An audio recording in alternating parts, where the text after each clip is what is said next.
दोनों बेटियों को उठा के ले जाना चाहा हथियारों के बल पे, और हमने मना करी, हमने रोका तो हमारे गोली चलाई इन लोगों ने। मेरे बेटे को गोली लगी है, मेरी वाइफ को गोली लगी है और मेरे को गोली लगी है।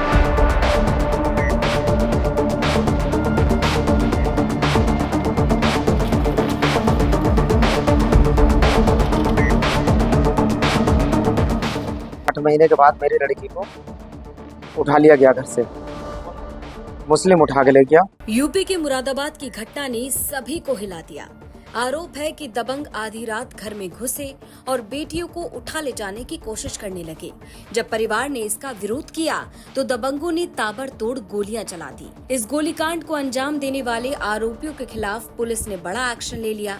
साथ ही लापरवाही करने वाले थाना प्रभारी के खिलाफ भी कार्रवाई की गई है। मुरादाबाद के मूड़ा पांडे थाना क्षेत्र के शिवपुरी गाँव में बुधवार की रात करीब 2 से 3 बजे गाँव की रहने वाले परिवार के घर पर आरोपियों ने धावा बोल दिया और घर में घुसकर उनकी बेटियों को किडनैप करने की कोशिश करने लगे।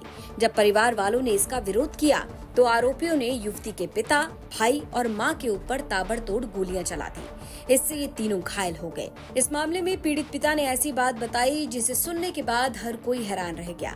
घायल पिता ने बताया कि 1 साल पहले बेटी की शादी की थी और शादी के 8 महीने बाद आरोपी लड़की को घर से उठा ले गए। बाद में पुलिस ने लड़की को बरामद कर घर भेज दिया था, लेकिन आरोपियों तक पुलिस नहीं पहुंच पाई। महीनों बीत गए लेकिन आरोपी गिरफ्तार नहीं हो पाए और एक दिन अचानक से आरोपियों ने फिर उसी कांड को अंजाम देने के लिए आधी रात घर पर धावा बोल दिया। लड़की को अगवा करने की कोशिश की और जब काम पूरा नहीं कर पाए तो परिवार वालों पर गोलियां चलाते हुए फरार हो गए। जब मैंने 1 साल पहले अपनी बेटी की शादी करी थी और 1 साल शादी करने के बाद करीब 8 महीने के बाद मेरी लड़की को उठा लिया गया घर से, मुस्लिम उठा के ले गया। उठा के ले जाने के बाद पुलिस ने लड़की हमारे सपुर्द कर दी। उसके बाद में लड़की मेरे घर पे आई हुई थी। इन लोगों ने रात फिर आके हमला कर दिया। हमारे ऑब्जेक्शन उठाने पे और मना करने पे इन लोगों ने गोली चलाई। क्या हुआ? रात जैसे इन लोगों ने, दोनों बेटी हैं, दोनों बेटियों को उठा के ले जाना चाहा हथियारों के बल पे, और हमने मना करी, हमने रोका तो हमारे गोली चलाई इन लोगों ने। मेरे बेटे को गोली लगी है, मेरी वाइफ को गोली लगी है और मेरे को गोली लगी। ये टोटल 6 लोग थे, 4 घर के अंदर थे, 2 रास्ते में खड़े हुए थे। इनमें एक मुस्लिम है, एक नन्हे है, नन्हे और अब्दुल, एक सुलेमान है, एक आली हसन है। ये घर के अंदर पहचान लिए गए। घटना की जानकारी मिलने के बाद मूड़ा पांडे थाने की पुलिस ने आरोपी की तलाश शुरू की, लेकिन आरोपी पुलिस की गिरफ्त से दूर रहे, जिसके बाद बड़ा एक्शन लेते हुए लापरवाही के आरोप में मूड़ा पांडे थाना प्रभारी शैलेंद्र सिंह को निलंबित कर दिया है। साथ ही आरोपियों के खिलाफ भी कड़ी कार्रवाई कर दी। पुलिस ने आरोपियों के खिलाफ 25,000 का इनाम घोषित किया और साथ ही अवैध अतिक्रमण पर बुलडोजर चला दिया। परिवारजनों के ऊपर फायरिंग की सूचना थी।